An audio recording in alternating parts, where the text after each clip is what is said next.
Maluku dalam lingkaran konflik ketika kekerasan terus berulang di negeri raja-raja.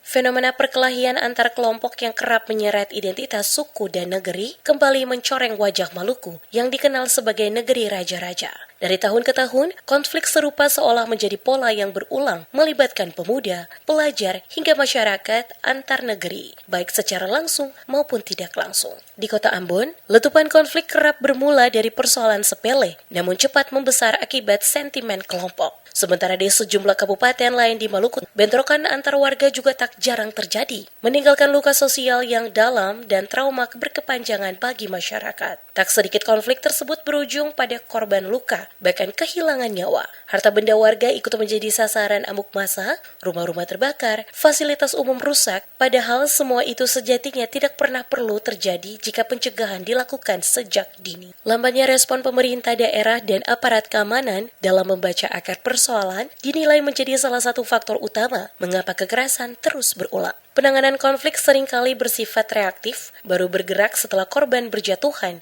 bukan preventif untuk mencegah konflik sejak awal. Ironisnya, peran tokoh pemuda dan tokoh adat yang seharusnya menjadi motor perdamaian terkesan belum maksimal. Di sisi lain, ketegasan aparat penegak hukum dalam menindak pelaku konflik juga dinilai masih lamban, sehingga tidak menimbulkan efek jera dan justru membuka ruang bagi konflik susulan. Kini, Maluku berada di persimpangan jalan. Jika perkelahian antar warga terus menjadi headline media, maka provinsi ini akan tertinggal jauh dalam berbagai aspek pembangunan ekonomi, pendidikan, pariwisata hingga investasi. Sudah bukan waktunya lagi saling menyalahkan. Maluku harus berbenah dan melangkah maju. Semua pihak pemerintah, aparat keamanan, tokoh adat, tokoh agama, dan generasi muda harus duduk bersama, berbicara dari hati ke hati, membuka ruang dialog dan saling memaafkan. Sebab hanya dengan persatuan dan kedewasaan bersama, Maluku sebagai cahaya dari timur Indonesia dapat kembali bersinar, memberi terang bagi masa depan daerah dan generasi yang akan datang.